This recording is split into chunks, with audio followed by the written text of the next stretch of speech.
Hello, everyone, and welcome back to Cyrus Webb Presents. I'm your host, Cyrus Webb. So glad you guys could join us. Those tuning in on Facebook, LinkedIn, and YouTube, we're glad to have you join us today. We're going to bring in our friends over on Instagram so they can be a part of our chat. And then we're going to connect with our friends over on Amazon. I can introduce today's guest for you guys. I think this is going to be great for you guys, whether you're in business, but also looking for some great principles for life. I think you'll get a lot out of this segment. And we're now live on Amazon Live with Cyrus Webb Presents. If you guys are new to us on the Amazon platform, welcome. Make sure you guys hit that follow button either here in this corner or down below. You also will see the book by our next guest. We're so excited to welcome Peter Wilkin to our broadcast today. Peter's the author of this book I had a chance to read called Dim Sum Strategy. We're going to talk to him not only about his work as a brand strategist and best-selling author, but what it's been like for him to help individuals and businesses to be able to really reach their full potential with branding.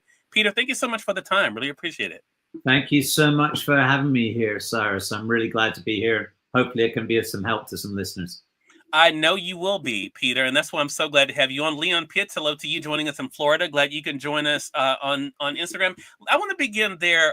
That's a great start for us, Peter, because you've been able to do work, as I mentioned, working with entrepreneurs, working with businesses. What has it been like for you to see how you're helping them understand their brand DNA has helped them reach their goals in their businesses? Well, yeah, I think so many business owners, solopreneurs, even strategists struggle to articulate what it is that they really stand for. And the brand DNA is like its genetic counterpart. It's a template for being able to describe and replicate desired perceptions and experiences in your customers' minds. And that's basically what a brand is. A brand is it's a desired territory in the mind, in the hearts and minds of your most valuable stakeholders, these kind of valuable associations. So helping them with a kind of a simple to follow formula, if you like, that allows them to express who they are, what they stand for, to whom and why in a very clear way, really helps them focus. And when you're focused, you can drive your business, and you can put it at the center of everything that your business and your organization does. So, I'm trying to kind of think of a couple of examples, whether or not you're, a small YouTube startup, as I've worked with here, a great company called Blue Man, who were doing men's hair care products online, and were appealing to many kind of different groups, but largely young kind of males who wanted to look good. And their essence and their brand DNA boiled down to, on your hair, in your soul. So putting Blue Man products in didn't just affect you make your hair look good. It made you feel better and more confident, and brought out the right personality in yourself. So and once they've got that, they could appeal to their different target audiences. And it works in the same way for huge brands. We did the brand DNA for Shangri-La hotels, and when they came to us, they were expanding their worldwide network of 5 and 6 star Asian hotels into North America, and they thought they needed to mirror the big American brands, like Ritz-Carlton, and which had very heavy masculine brass and black and blue marble kind of vibes, and they thought they needed to do something similar. And once you've kind of gone through your discovery exercise and helped them to find their own brand DNA, it was very clear that they were the exact opposite. They were feminine, they were Asian, they were into traditional Asian values delivered in a contemporary way. They were chong sams and tea ceremonies and chandeliers, and as we expressed for them, in a nutshell, an Asian Audrey Hepburn. And so be that, celebrate who you are. It won't appeal to everybody, but that's fine. The people who want the Shangri-La experience want that. So just a couple of examples of a very huge global brand and a small local startup. The principles of being able to define your brand DNA and use that as your guiding beacon works regardless of the size or the scale of operation you're at, and indeed what category you operate in. Peter, what you just shared in those two examples are really, I think, in many ways sums up what dim sum strategy does. And I love the fact that you shared that gave the smaller example and then the larger one. I want to go back though, for those who are just finding out about your work as a brand strategist.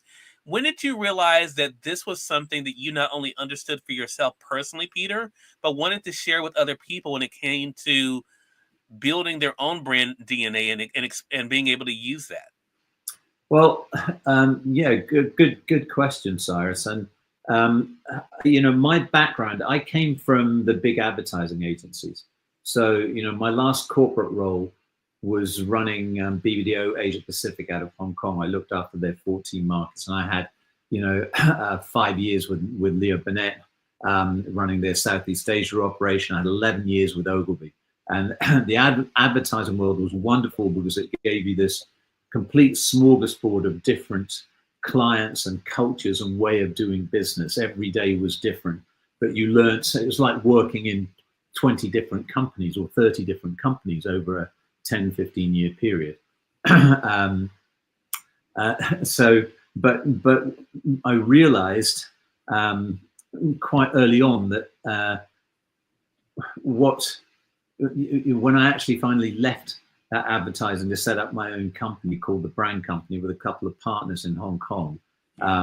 One was the Young Entrepreneur of the Year in Hong Kong, who had just made himself a multi-squillionaire on the back of China.com and lost most of it within 2 years reinvesting. The other was Li Ka-shing's top marketing guy. So smart people.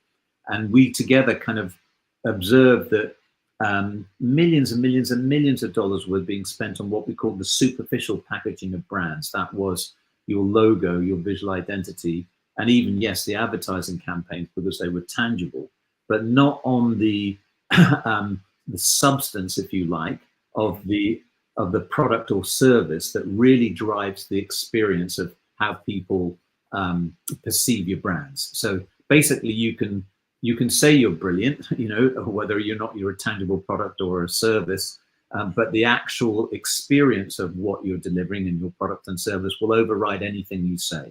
So that was when we first said, well, there's got to be a different way of doing this.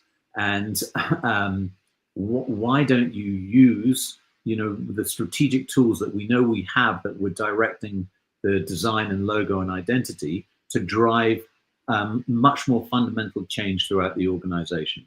So in fact, even though, we look back at hindsight, we were one of the very first pioneer specialist brand consultancies. We weren't a brand consultancy that did the executional work, although we brought that in. We were actually a change management agency from a brand perspective.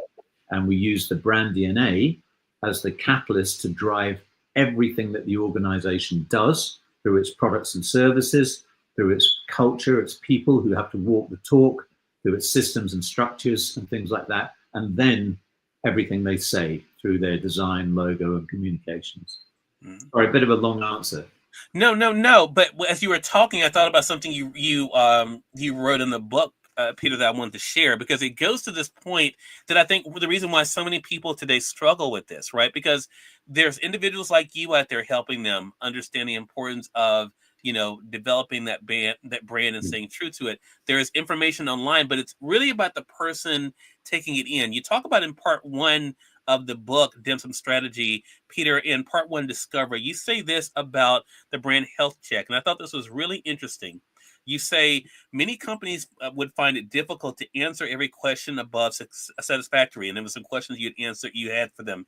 You say brand building is a continuous process of improvement. By having a person think about an answer to a question, you can see quickly if this is something that is salient and important to them or not. And they themselves can internally assess if it's a good question, and if so, if they have a satisfactory answer to it. The reason why I thought about that in connection with what you just said, Peter, is because a lot of times people think something may be their brand, right? Or may be their thing. Yeah. But they're very unclear as to, they can't even answer questions for themselves about it, which then begs the question, can your audience then discover? How important have those conversations been for you, Peter, in small and large situations, helping people understand their brand health, and if it's something that they can readily be able to share with other people? It's great. I mean, the brand health check tool is a way of self-discovery for clients and potential prospects to say, actually, these are questions or things that I would really like to know that actually I don't know. If you ask most business owners, they'll say, yeah, we've got a strategy and I know my brand and I know my customers and what they want. But actually, when you get down to it and say, well, what is it that you're promising? What is it that they are valuing most out of the relationship within your brand? You know, who are your competitors in terms of their frame of reference, not yours? You know, what key things make your brand distinctive and differentiate you from them?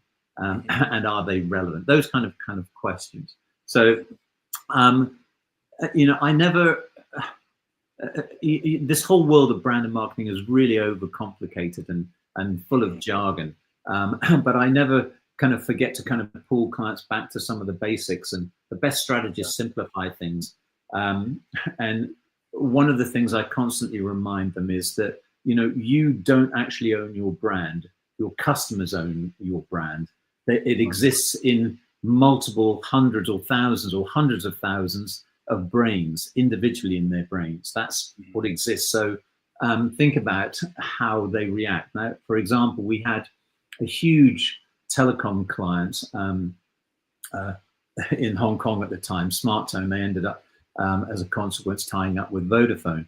And the CEO was a technical guy, and he kind of came back and was very proud of the fact that because of the technical advancements that they had, that they could provide a degree of reliability and clarity in the calls that was unmatched by others. It was superior by a margin, and he was adamant that this was the most important thing because he was a left modal thinker. He was a technical guy. They'd spent millions of dollars making sure that they had this edge. The reality was consumers didn't care. One, they didn't know and they couldn't tell the difference. And even if they could tell the difference, they attributed it to the hardware, the phones, the mobile phones, not the service provider.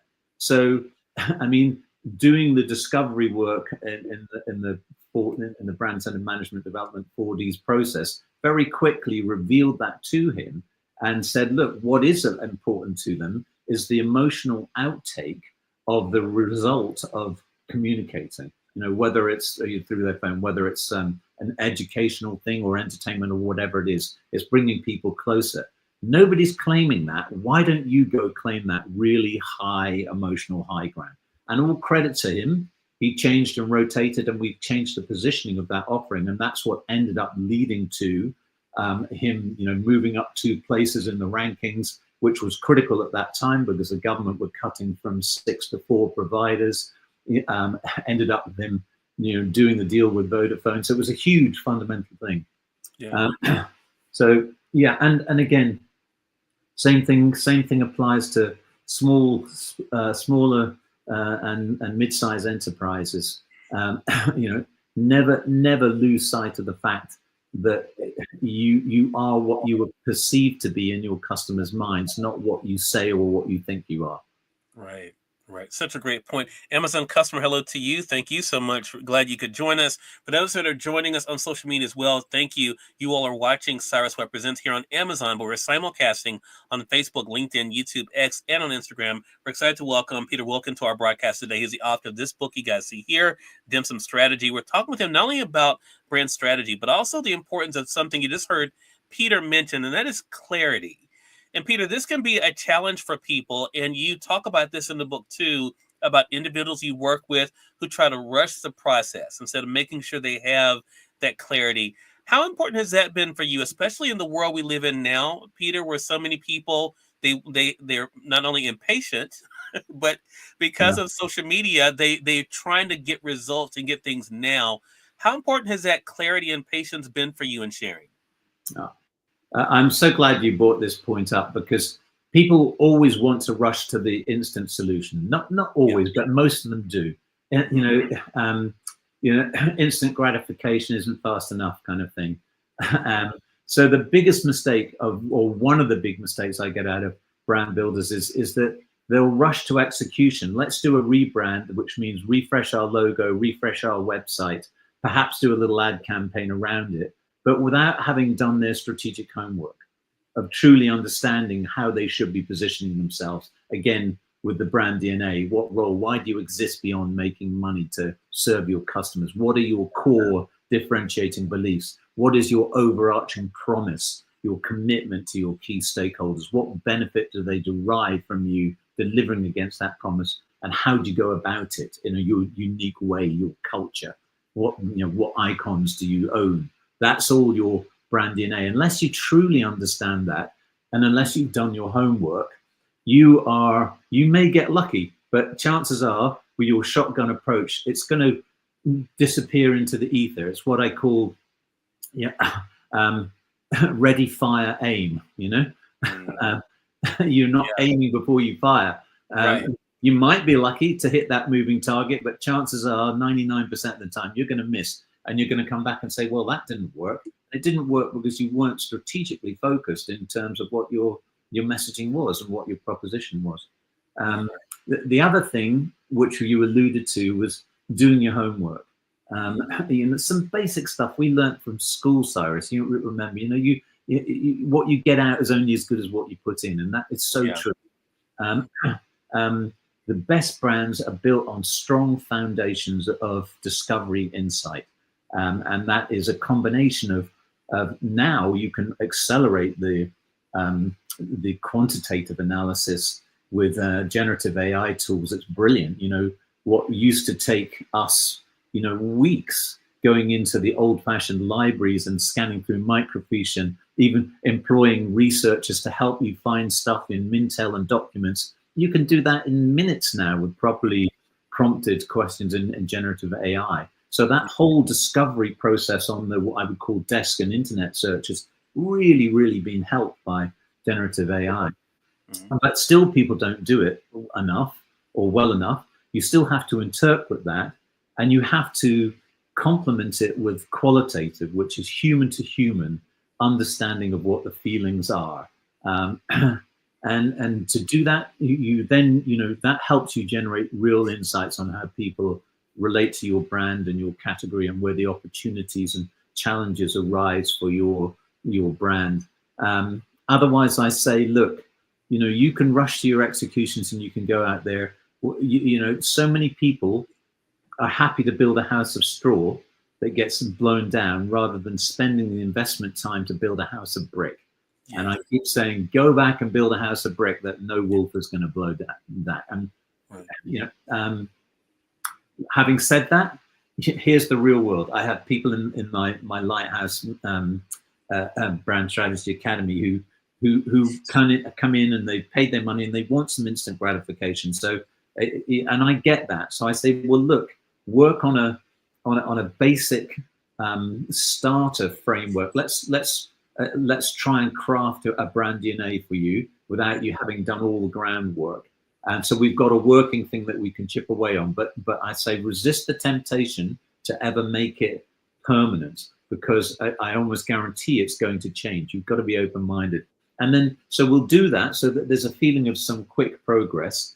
And then inevitably we end up going back and spending the weeks doing a proper discovery insight, covering off our 5 C's of discovery, so you understand who your consumer is, what your category conventions and trends are, what your competitive frame is, what your company dynamics are, and such like, so that they end up coming back and refining their final brand DNA and making changes to it until it cements, and building a house of brick, not a house of straw. Yeah. I love that. Allie, hello to you over there on YouTube. Allie says a great comment regarding you are what you're perceived to be. I appreciate that, Allie. Glad you could be joining us over there on YouTube. And I see you guys also over there on Instagram as well. Deja Marie, hello to you. I think it's pronounced Alibi. Hello to you. Montana, hello to you as well. Peter, Amazon side, for you guys to be able to get it. We're about to also let you guys know how to stay connected with Peter and the work he's doing. Peter, what is it when you kind of look at where we are in 2025 with the idea of branding? Do you think that branding has become more understood now, or do you think the influx of information has made it more complicated? I don't think the principles of building strong brands have changed at all in 50 years. And I think we spend much more time trying to invent something new or catchy or phrase than understanding the core principles, the constants that don't change, which is what I try and spell out in Dim Sum Strategy. I think with there's always pros and cons of things that are new. With the digital era and with social media, there is no doubt, and especially with generative AI now, that there is too much content. We're absolutely flooded. It's incredibly difficult to be able to see the wood from the trees now. The litter on the forest floor is so thick. There are some exceptionally good authors and strategists and people out there saying them, but there are also, for every good or excellent one, there's 10, 20, 100, 1,000 average, mediocre, or downright dangerous ones. And it's very, very difficult to tell them apart now. If you are better at managing your social media profile than you are as your competence at executing strategy, you can fool a lot of people. So there is definitely a caveat emptor thing out there. The other thing is that there tends to be a big push now on performance measurement because we can do it. The data analytics, the Google GA4, the obsession with every kind of thing, CTR, click-throughs and rates and stuff like this. And left modal thinkers love that rational numbers game. There's one school of thought, if you're a left modal thinker, that says, nothing counts unless you can measure it. The other school of thought, which is right modal and creativist, says it's the things you can't count that count. And you need a balance of both, but I'm more kind of in the latter, especially when it comes to brands. The successful brands are emotionally driven, or they differentiate on the emotional platforms. The real big things in our lives, although we may not choose to admit it, are driven by the heart, and the heart rules the head. Who we partner with, who our life partners is, what we choose to do, where we choose to live. And then we rationalize it later with the facts and the figures and the numbers. So, Yeah, and that's why conversations like this are so important, Peter. That's why a book like Dim Sum Strategy is so important as well. So I want you guys to be able to get your copy here on Amazon. You guys can get it in print or the Kindle edition. Again, everyone, Peter Wilkin has been our guest. Peter, it's been great spending some time with you. Let our audience know how to stay connected with you online. And you also have a community as well. Tell our audience they can find out more information about that. Oh, well, thank you so much. I mean, the easiest thing is to kind of go into my website, which is peterwilken.com. That's Wilken with an E, Wilken. And yeah, I think there's a the Lighthouse Brand Strategy Academy that I've set up is basically there to help solopreneurs, small business owners, and aspiring brand strategists level up their brand strategy skills in a very affordable way. So there's a kind of do-it-yourself program. There's what I call Done with Community program. We have a small community in Circle so that you can share your journey with other lighthouses, and where I have kind of regular bi-weekly live sessions so people can connect with me and we can review their progress. And it's much more intimate and personal. Social media like LinkedIn and Instagram is great for the volume coverage, but it doesn't really allow you to kind of get deep and understand, and to really make a difference on people's brand strategies and business journeys. You need to understand them more deeply. So that's why I do that community. And so there's a program within that called the Chief Brand Officer Masterclass, and it helps people learn the skills to become a Chief Brand Officer. Very functionally driven. It's less academic theory. It's more practical implementation, use of tools that you can do straight away. So thank you for asking about that. Sure. Yeah. There's also, if people want a quick read, there's the 10 Commandments little book as well, which is also up there. And I'll give you a free link for that for anyone who's listening in, so that they can actually get a free copy of the ebook of that if that's of interest to them. Love that. Peter, thank you so much again for writing this book. Thank you for a great conversation. Looking forward to having you back on the broadcast again. Well, I'd love to do it. Thank you so much for having me. It's a real privilege, Cyrus, and keep up the good work and say hello to Jackson for me. I will definitely do it. And we thank your audience for tuning in to another great segment of Cyrus Webb Presents. Until next time, you all make it a great one. We'll talk to you soon. Take care.